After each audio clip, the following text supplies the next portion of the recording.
So question number 4, the verb, the category of tense, mood, voice and aspect.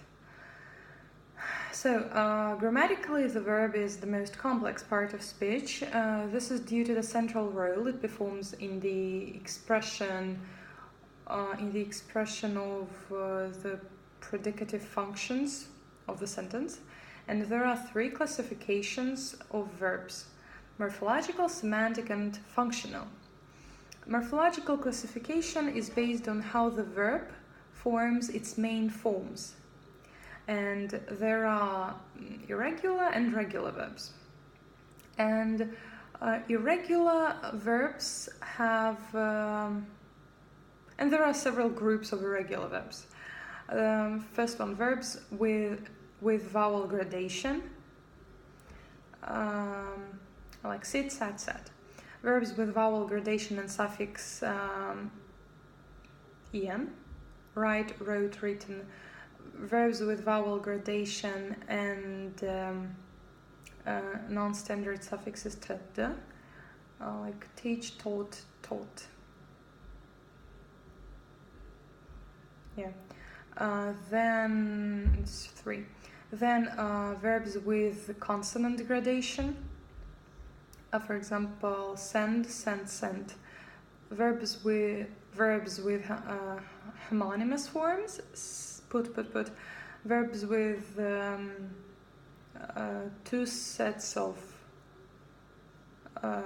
different forms. Learn, learned, learnt. And then verbs with suppletive forms. Be was verb been. And defective verbs. And here we mean modal verbs. They're called defective because they don't have infinitives or participles.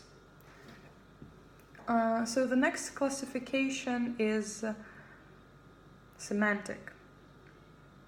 Semantic classification is based on the general semantic meaning of the verb and of the verb in the sentence. And here we have 2 large groups: subject-object verbs and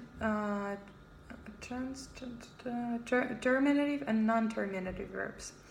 A subject verb can't take any object, while an object verb can take any object.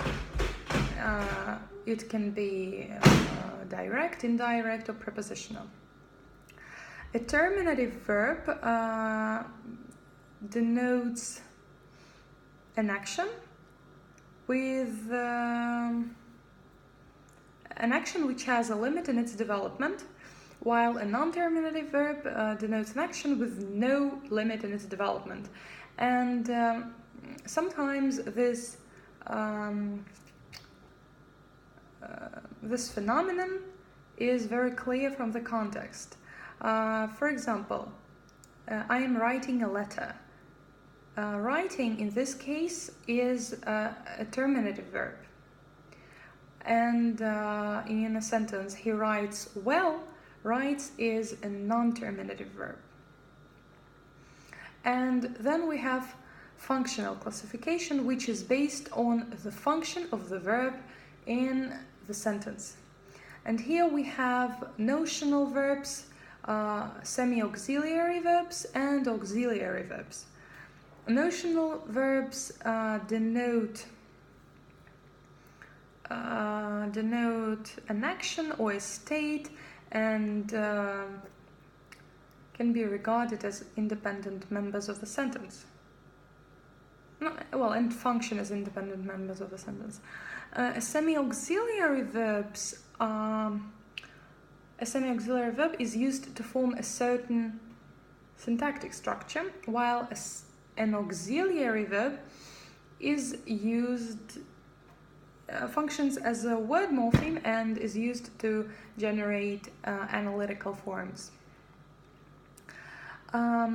Verbs are characterized by several grammatical categories. So the first one is the category of tense, which is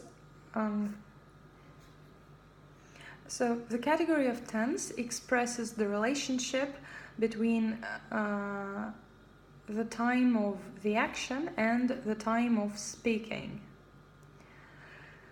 And there are three tenses: past, present, and future. However, some people think that the future tense is not a tense but a structure to talk about the future.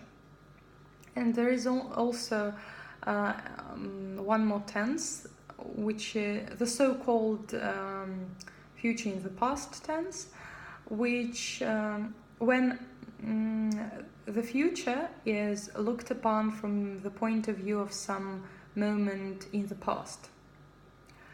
And what else? Each tense is represented by four verb forms involving the categories of aspect and perfect. So there are four present verb forms, four past verb forms, four future verb forms, and four future in the past verb forms. Then we have the grammatical category of aspect, which shows the manner in which the action is presented.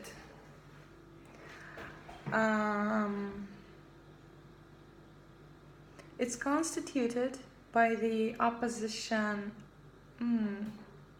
Yes, it is constituted by the opposition of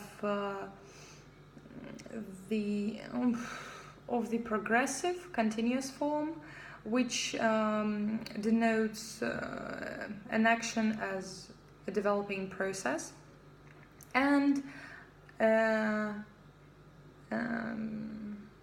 continuous form, and a continuous aspect and common aspect, which is naming words, naming facts. And whereas all verbs can have the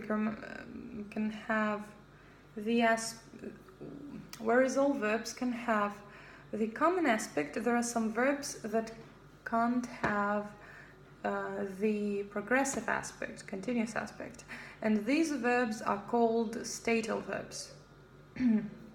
And the most common of them are be, become, see, feel, smell, like, love, hate, etc. There is a great list of them. And we have the category of mood, which is the type of expression.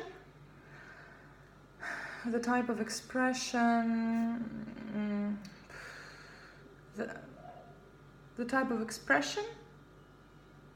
that a verb is making.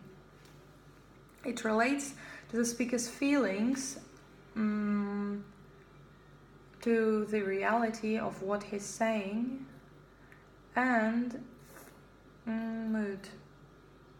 It comes in three main categories in English. The first one is indicative mood, which expresses a simple statement of facts. For example, you're going away now, she's ill. Then we have subjunctive mood, which is an indirect wish, which expresses an indirect wish. For example, in this mood we often can see modal verbs. For example, you may go away now. And the last one is imperative mood, which expresses a direct command. Go away now, for example. And the last is the category of voice, which expresses the relationship between the subject and the action. And here we have passive and active voice. Active voice means that